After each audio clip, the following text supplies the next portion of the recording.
Thank you very much for your patience. Mr. Pavlo Klimkin, the Minister of Foreign Affairs of Ukraine, is with us. Thank you. Прошу.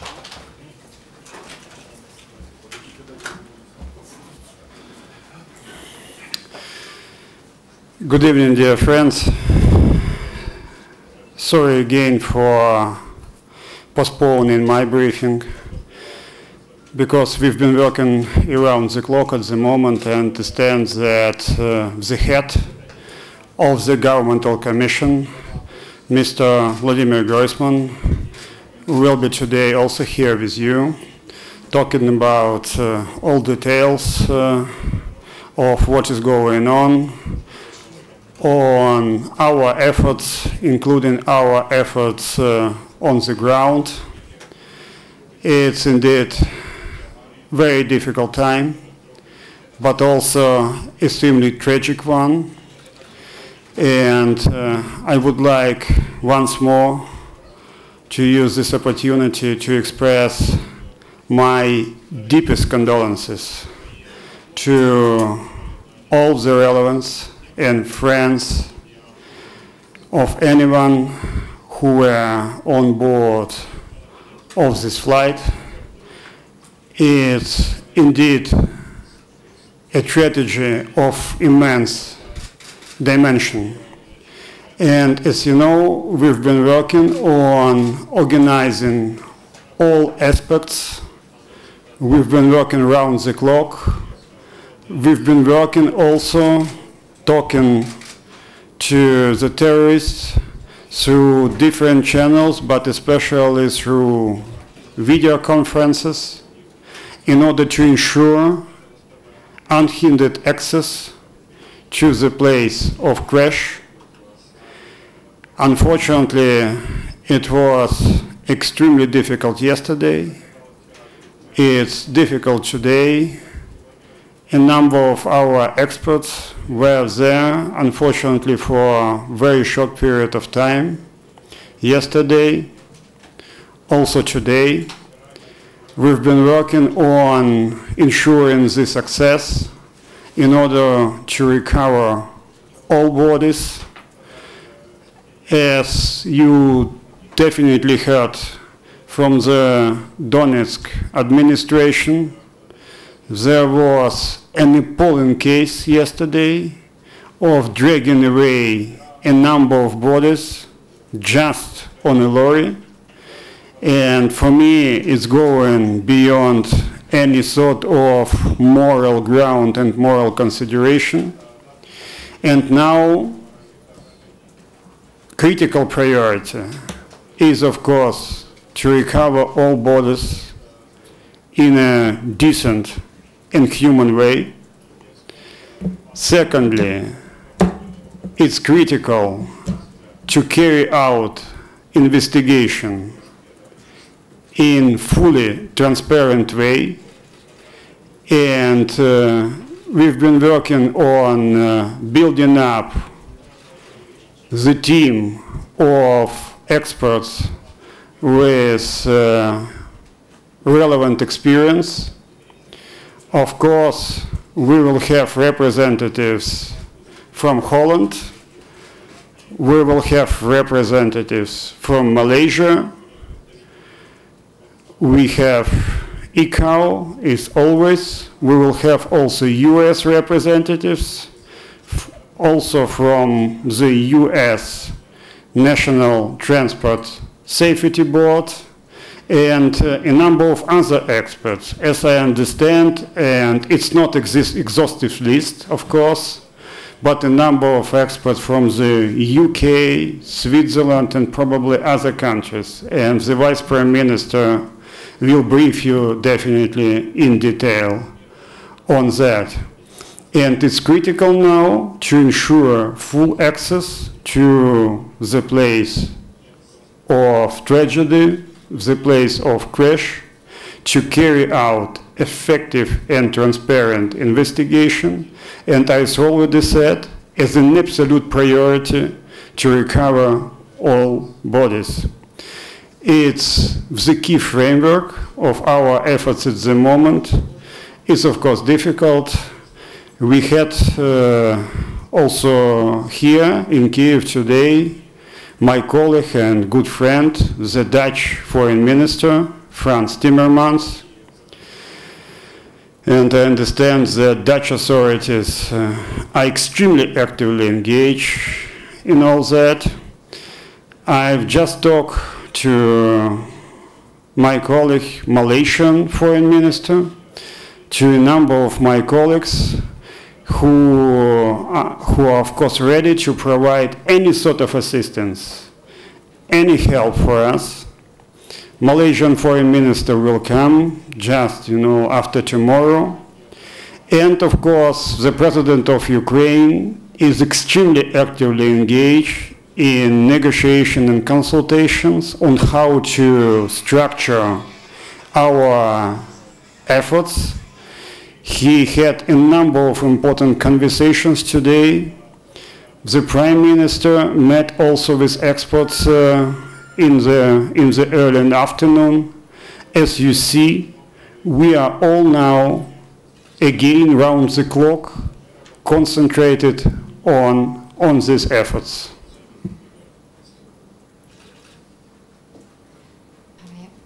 The questions, please. Armin Kapper from the German television ZDF. I have a question. What do you expect from the international community now in terms of securing access to the ground, in terms of a mission that makes sure the access is provided and an investigation can take place? Because as far as I understand, everyone calls for an investigation, but it's hardly possible.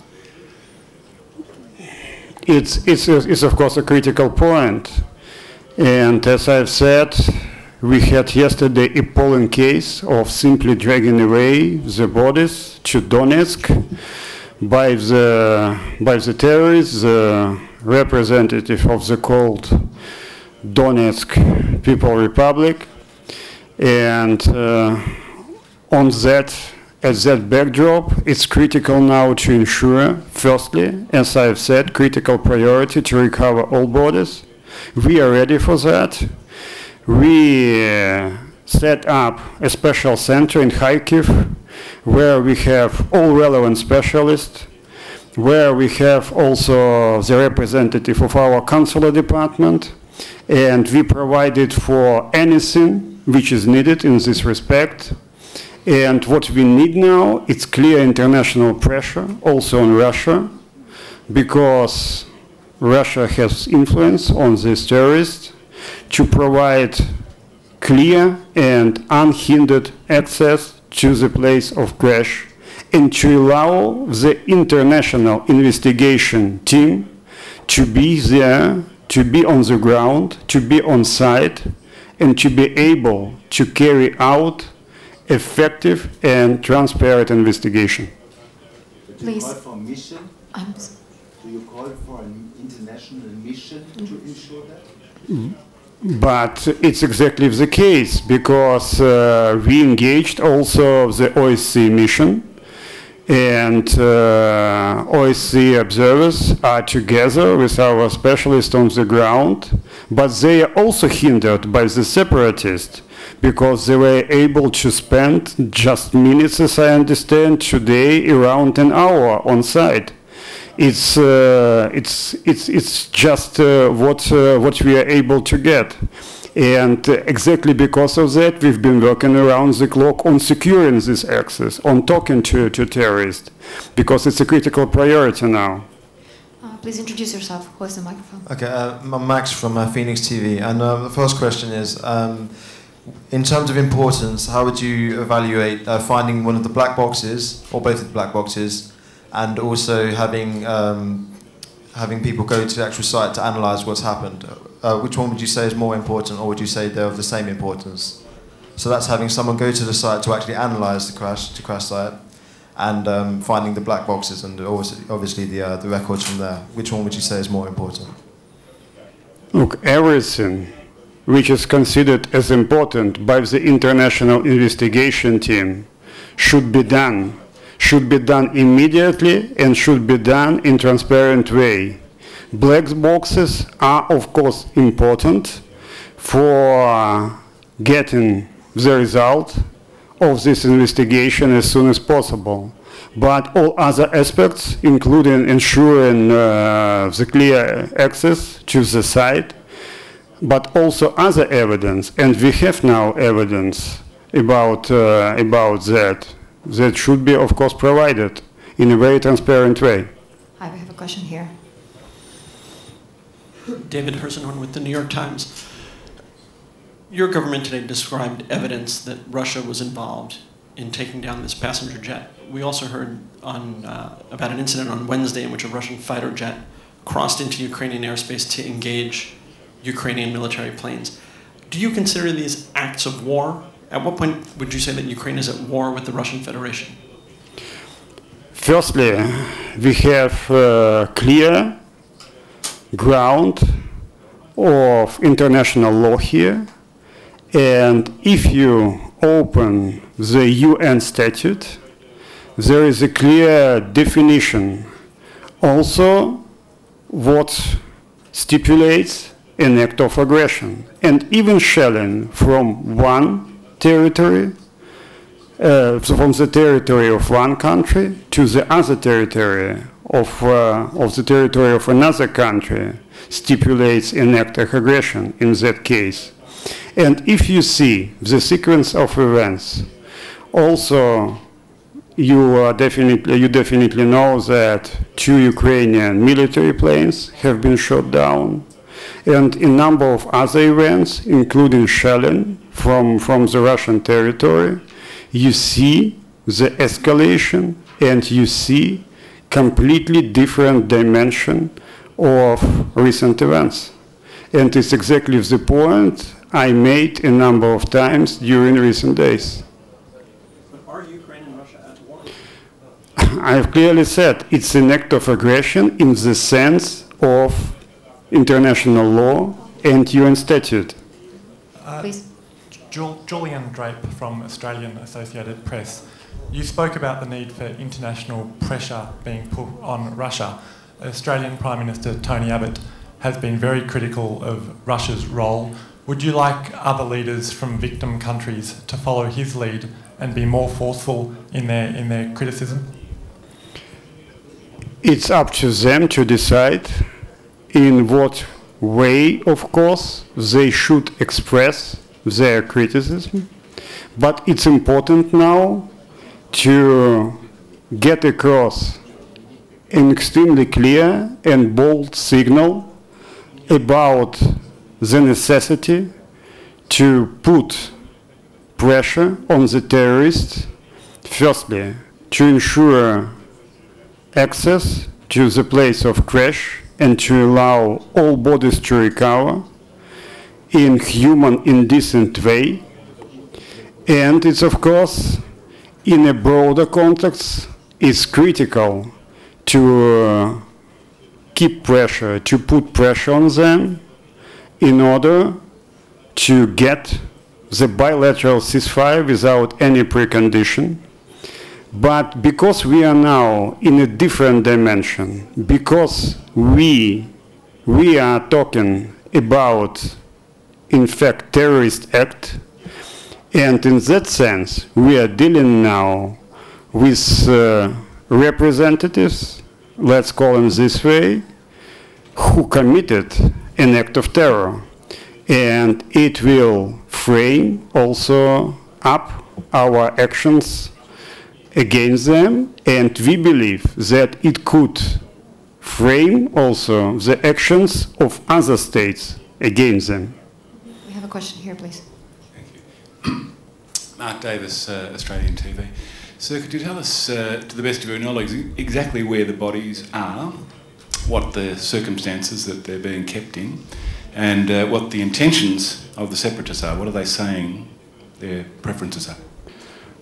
Well, you have to ask the terrorists about their intentions, and I told you about the Poland case yesterday. So if you deal with terrorists, you can't, really talk about their intentions. And as I understand, there will be a special press briefing also by the ERC observers today in the evening in Donetsk, as I understand, at 20 p.m. So there will be more messages on that. But on the practical, on the real situation on the ground, it's you know, you've definitely seen the pictures from here. And for me, it's not just in Poland, you know. After this tragedy, I personally couldn't sleep for the whole night, because it's exactly the point how you understand human decency and human life, and because of that, also we put at the moment aside all considerations which also are important in this context, and we also proposed a special idea of having a special zone of ceasefire to be able to recover the bodies, to be able to get access to the site, and even that is extremely difficult. We will take 3 more questions. Будь ласка. Центральная Рада сотен Майдана. Central Council of Maidan. All the world is sad because of these people who died in this accident. But somehow there was no echo in the world when a Russian terrorist shot down a An-26 and Ukrainian citizen died. Why does it happen? They react to this crash and they didn't react to the previous one. I believe that the international community knows about all the cases when Ukrainian planes were shot down, aircrafts, when Ukrainian military men were under fire. And mass media, international mass media is writing about that all the time, and the results of my contacts with my colleagues, ministers of foreign affairs, they prove that every such a case is not just under attention, but everybody cares about that, and attention to every case is different, but every case is noticed. I can guarantee that. Melissa Davies from TV3 New Zealand. Do you know the whereabouts of the bodies that have been reportedly dragged away, and are families of the victims here in Kiev and wanting to go down to the crash scene, and are you accommodating that if they are? As we understand, the bodies which have been dragged away by the terrorists are now in Donetsk. Wall Street Journal, please. Mr. Klimkin, I am Margaret Coker from the Wall Street Journal. Could you give us more details about the negotiations that you're having with the separatist side? We know that there was an original agreement with the OSCE monitors for them to gain access. We understand that the original agreement was abrogated.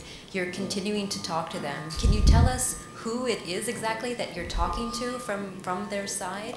And what are the terms that you're trying to negotiate with them right now? I am not carrying out any negotiations with terrorists. We have the trilateral contact group, which is in contact with the terrorists. It's up to the group to have consultations, and they have extremely intense consultations over the last couple of days. What I can say now is that some arrangements have been agreed, and after that constantly broken by the terrorists. And please, and I hope you have understanding for that. I would not simply, disclose more on that because of very difficult consultations. And because of the paramount necessity now to keep these consultations alive, to ensure access and to recover the bodies. If possible, Washington Post, just the last question I will transfer. For the Washington Post, how did the tone of the interaction from the Russian side has changed while communicating with the Ukrainian government? The tone of interaction, it's of course about as I've said, it's about the trilateral contact group talking to the terrorist, but it's of course about understanding how to put pressure on the terrorist, and it's up to the international community to put relevant pressure on Russia, because the main back of the terrorists and the majority of the terrorist leaders are Russians. And of course, the influence from the Russian side is there, and this influence simply must be used in the sense that would allow the International Investigation Commission to work effectively, transparently, and in the sense having full access on site. And it's our critical priority now. Many thanks for your attention. Thank you very much. Thank you again. Yeah, thank you very much.